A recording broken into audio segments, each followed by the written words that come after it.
हम लोग पढ़ेंगे भाज्यता के नियम। इस भाज्यता के नियम के अंतर्गत हम जानेंगे कि कौन सी संख्या 2 से भाग जाती है या 2 से भाग जाने के लिए नियम क्या है ना। तो भाज्यता के नियम के अंतर्गत हम 2, 3, 4 जो भिन्न भिन्न संख्याएं हैं उनसे भाग जाने के नियम देखेंगे। ठीक है, तो सबसे पहले हम देखते हैं किसका नियम, 2 का नियम कि 2 से कौन सी संख्या भाग जाएगी। ठीक है, तो 2 से वह संख्या भाग जाएगी जिसके इकाई में जिस संख्या के इकाई में शून्य होगा या सम संख्या होगा, शून्य या सम संख्या होगा, वो जो संख्या है वो 2 से पूरी तरह क्या होगा, विभाजित। क्लियर है, तो किसी भी संख्या के इकाई में यदि शून्य है या सम संख्या है तो वो संख्या जो है 2 से पूरी तरह क्या होगा, विभाजित होगा। चाहे वो संख्या कितनी भी बड़ी क्यों ना हो, कितनी भी बड़ी क्यों ना हो, यदि हम ये देखते हैं कि उसके इकाई में सम संख्या है तो पूरा भाग करने की जरूरत नहीं है, हम ये बता पाएंगे कि संख्या 2 से क्या होगी, विभाजित। इसी तरह यदि किसी संख्या के इकाई में क्या है, शून्य है, यदि इकाई में क्या है, शून्य है, तो भी वो संख्या 2 से पूरी तरह क्या होगी, विभाजित।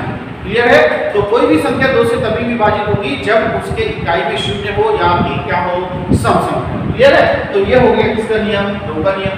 आप देखते हैं किसका, 3 का नियम। 3 का नियम, तो 3 से वह संख्या भाग जाएगी जिसके अंकों का योग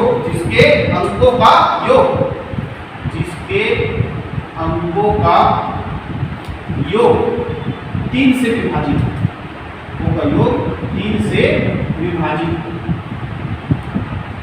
अब एक बड़ी संख्या दी गई है मान लो हमको, है ना, जैसे हम लेते हैं तो ये है ना 2459। अब हम देखते हैं कि ये 4 से भाग जाएगी कि नहीं जाएगी, ठीक है, सॉरी 3 से भाग जाएगी कि नहीं जाएगी। तो इसके अंकों को जोड़ के देखेंगे, जैसे 2 + 4 + 5 + 9, है ना, तो 9, 5, 14, 14 और 5 कितना हो जाएगा, 14 और 4 कितना हो जाएगा, 18, और 18 और 2 कितना हो जाएगा, 20। तो ये 20 2 से भाग जाता है क्या, सॉरी 20 जो है 3 से भाग जाता है क्या, नहीं जाता है। तो 20 जो है 3 से भाग नहीं जाता है, तो 2459 भी 3 से भाग नहीं जाएगा। अगर यही लिखा होता 2559, है ना, 2559, तो इसके अंकों को जोड़ते हैं तो ये कितना हो जाएगा, 21। ये कितना हो जाएगा, 21 हो जाएगा, और 21 3 से भाग जाता है, यानी ये दी गई संख्या 2559 भी 3 से पूरी तरह क्या होगा, भाग जाएगा। क्लियर है, तो इस तरह हम देखते हैं कि कोई भी संख्या 3 से तभी भाग जाएगी जब उसके अंकों का योग जो है वो क्या होता है, 3 से भाग जाता है। क्लियर है, अब इसी तरह हम देखेंगे 4 का नियम। 4 का नियम, कोई भी संख्या 4 से भाग जाएगी यदि उसके इकाई, है ना, इकाई और दहाई, जिसके इकाई व दहाई अंक से बनी संख्या 4 से विभक्त हो, 4 से विभक्त हो। तो कोई भी संख्या जो है बड़ी सी बड़ी संख्या 4 से पूरी तरह विभाजित होगी यदि उसके इकाई और दहाई से बनी संख्या जो है वो 4 से क्या हो, विभाजित। जैसे हम देखते हैं उदाहरण के लिए कि हम एक बड़ी सी बड़ी संख्या लेते हैं, ये है ना, इकाई दहाई सैकड़ा 1000 10,000 लाख 10 लाख 24,37,948। ये जो संख्या है 4 से भाग जाएगी कि नहीं जाएगी। तो इसके लिए हमको केवल इकाई और दहाई से बना हुआ अंक देखना है।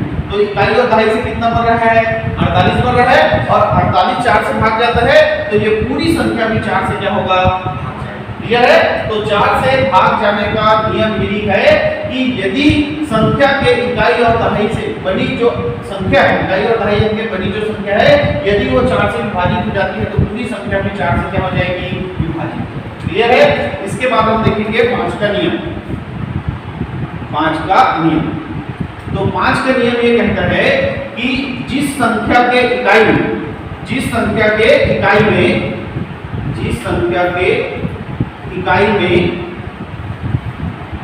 0 या 5 हो, 0 या 5 हो, वह संख्या 5 से पूरी तरह क्या हो जाती है, विभाजित हो जाती है। तो 5 से कौन सी संख्या भाग जाएगी, जिसके इकाई में या तो 0 होना चाहिए या तो क्या होना चाहिए, 5, है ना। यही दो संख्या अगर इकाई में है तो वो संख्या 5 से पूरी तरह क्या हो जाएगी, भाग जाएगी। जैसे हम संख्या देते हैं 2450, ये संख्या जो है 5 से क्या क्या हो जाएगी, पूरी तरह भाग जाएगी क्योंकि इसकी इकाई में क्या है, शून्य है। इसी तरह हम संख्या देखते हैं 5725, तो 5725 भी 5 से पूरी तरह भाग जाएगा क्योंकि इसके भी इकाई में क्या है, 5 है। क्लियर है? तो इस तरह ये हो गया किसका नियम, 5 का नियम। अगला हम देखेंगे किसका, 6 का नियम। 6 का नियम, तो 6 का नियम ये कहता है कि जो संख्या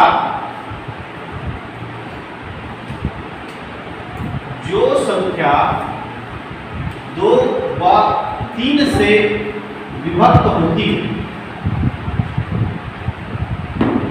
है वह 6 से भी विभक्त होती है, वह 6 से भी विभक्त होती है ना। तो अगर कोई संख्या हम देखते हैं कि वो 6 से भाग जाएगी कि नहीं जाएगी, तो उसके लिए हमको देखना पड़ेगा कि वो संख्या 2 से और 3 से भाग जाती है कि नहीं जाती है। जैसे हम कोई संख्या लेते हैं,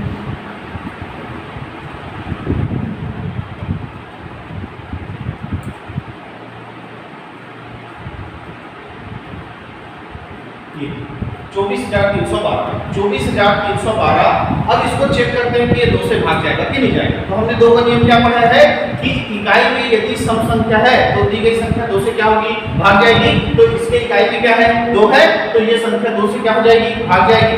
अब 3 का नियम क्या पढ़े हैं कि अंकों का योग क्या होना चाहिए, 3 से विभाजित होना चाहिए। तो अंकों को जोड़ दो, 2 4 + 3 + 1 + 2, तो कितना हो जाएगा, 7 6 6 और 3 9 9 और 1 10 10 और 2 12। तो 12 3 से भाग जाता है। तो ये जो संख्या है 24,312 ये किससे भाग जा रहा है, 2 से भी भाग जा रहा है और 3 से भी भाग जा रहा है। अतः यह किससे भी भाग जाएगा, 6 से भी पूरी तरह क्या हो जाएगा, भाग जाएगा। तो जो संख्या 2 से और 3 से पूरी तरह विभाजित होती है वह संख्या 6 से भी पूरी तरह क्या होती है, विभाजित। क्लियर है? इसके बाद देखते हैं 7 का नियम। इसके बाद का नियम ये कहता है कि संख्या के इकाई अंक, ठीक है, संख्या के इकाई अंक का दुगुना, संख्या का इकाई अंक का दुगुना इकाई अंक को छोड़कर बनी संख्या में घटाने पर प्राप्त संख्या 7 से विभाजित हो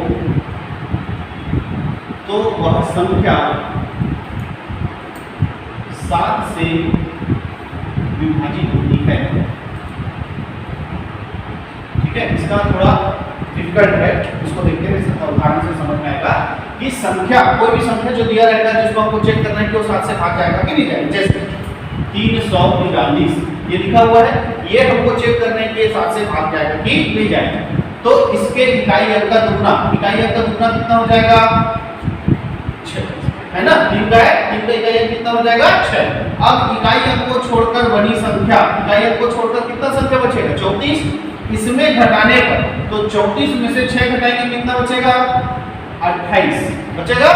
ये 28 7 से भाग जाता है, यानी ये दी गई संख्या भी 7 से क्या हो जाएगा, क्लियर है।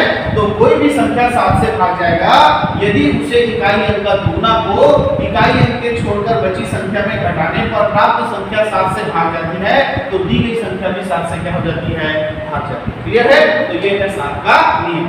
अब अगला देखेंगे हम इसका 8 का नियम। 8 का नियम, 8 का नियम जो है 4 के नियम की तरह ही है, बस इसमें क्या है कि संख्या के इकाई, दहाई और सैकड़ा से बनी संख्या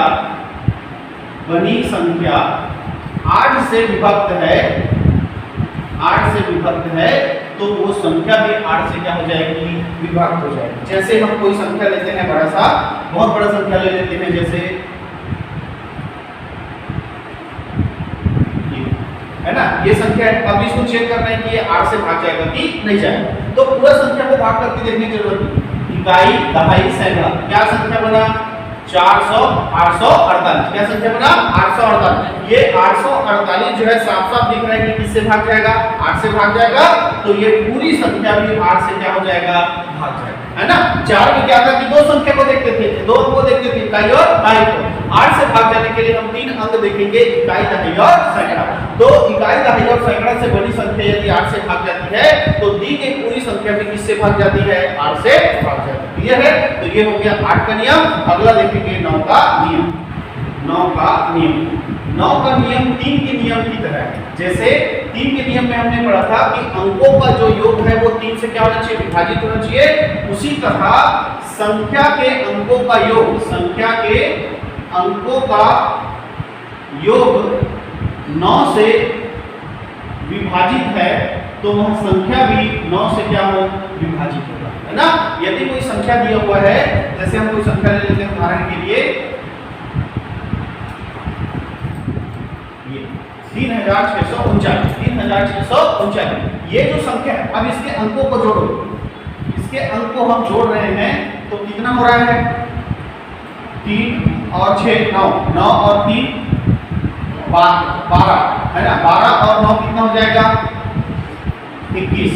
तो ये जा रहा है क्या 21 जो है 9 से भाग जाता है क्या नहीं जाता है, तो ये दी गई संख्या भी 9 से भाग नहीं जाएगी। क्लियर। यदि हम संख्या लेते हैं 126, कितना लेते हैं 126, इसके अंकों को जोड़ो 1 + 2 + 6 कितना हो जाएगा 9, और 9 जो है 9 से भाग जाएगा, यानी 126 भी किससे भाग जाएगा 9 से भाग जाएगा। क्लियर। ये संख्या 3 से भाग जाएगी क्योंकि 21 जो है वो 3 से भाग जाती है, लेकिन 21 9 से भाग जाता है क्या नहीं जाता, इसलिए ये संख्या 9 से भाग नहीं जाएगी। क्लियर है। तो 3 और 9 का नियम से है कि अंकों का योग जो है यदि 3 से भाग जाता है तो संख्या भी 3 से भाग जाएगी, और यदि अंकों का योग 9 से विभाजित होता है तो संख्या जो है वो 9 से क्या हो जाएगी विभाजित हो जाएगी। क्लियर है। 9 के नियम के बाद हम देखेंगे 10 का नियम। 10 का नियम, तो 10 से वह संख्या भाग जाएगी जिसके इकाई में क्या होगा 0, जिसके इकाई में 0 हो, वह संख्या जो है वो 10 से पूरी तरह क्या होगी विभाजित होगी। क्लियर है। कोई भी संख्या कितनी भी बड़ी संख्या हो, यदि उसके इकाई में 0 है तो वह 10 से क्या हो जाएगी भाग जाएगी, है ना। तो 23450 जो है वो 10 से पूरी तरह क्या हो जाएगा विभाजित हो जाएगा। क्लियर है। अगला देखेंगे हम 11 का नियम। 11 का नियम, तो 11 का नियम ये कहता है कि दी गई संख्या के दिए गए संख्या के सम स्थानों पर स्थित अंकों का योग तथा विषम स्थानों पर स्थित अंकों के योग का अंतर 0 या 11 से विभक्त।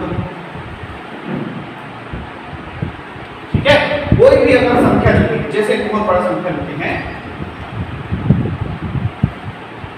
ये, अब इसको हम चेक करते हैं कि ये 11 से विभाजित है कि नहीं। ठीक है। तो क्या बोला गया है कि दिए गए संख्या के सम स्थान पर, तो सम स्थान बोले तो ये देखिए ये 2 ये 4 है ना, ये 1 नंबर है, ये 2 नंबर, ये 3 नंबर, ये 4 नंबर और ये 5 नंबर। तो सम में क्या क्या स्थित है 2 और 4 स्थित है। तो 2 और 4 को जोड़ेंगे तो कितना हो जाएगा, सॉरी 4 और 6 को जोड़ेंगे तो कितना हो जाएगा 10। ठीक है। अब विषम स्थान में क्या क्या है 9 है, 5 है और 2, तो 9 और 5 14, 14 और 2 कितना हो जाएगा 16। तो विषम स्थानों को जोड़ रहे तो कितना हो रहा है 16। अब इनके देखो सम स्थानों पर स्थित अंकों का योग 10, विषम स्थान पर स्थित अंकों का योग कितना हो गया 16 का अंतर, तो इसको घटाएंगे तो कितना आएगा 6। तो ये 6 नहीं आना चाहिए, या 0 आना चाहिए, या 11 से विभक्त होना चाहिए, तब दी गई संख्या जो है 11 से क्या होती है विभाजित होती है। तो यहाँ तो क्या आ गया 6 आ गया, तो ये 24569 ये 11 से भाग जाएगी क्या नहीं। क्लियर है। अगला कोई संख्या देखते हैं, अगला कोई संख्या लेते हैं जो चले जाए, इसी को हेयर कट करते हैं ये। ठीक है, 24,563, 24,563। इसमें देखो सम स्थान पर 6 है और 4, तो 6 और 4 कितना हो जाएगा 10। विषम स्थान पर 3, 5 और कितना है 2, तो कितना हो जाएगा ये 10, और 10 और 10 घटाएंगे कितना आएगा 0, यानी ये संख्या जो है वो 11 से क्या हो जाएगी विभाज्य। क्लियर है? तो कोई भी संख्या 11 से विभाज्य होगी यदि उसके सम स्थान पर स्थित अंक और विषम स्थान पर स्थित अंकों के योग का अंतर 0 हो या 11 से क्या हो। क्लियर है? तो इतने अंकों के आपको भाज्यता का नियम पता होना चाहिए। इससे संबंधित जो क्वेश्चन आते हैं उसको देखेंगे हम नेक्स्ट वीडियो में। क्लियर है? आज के लिए इतना।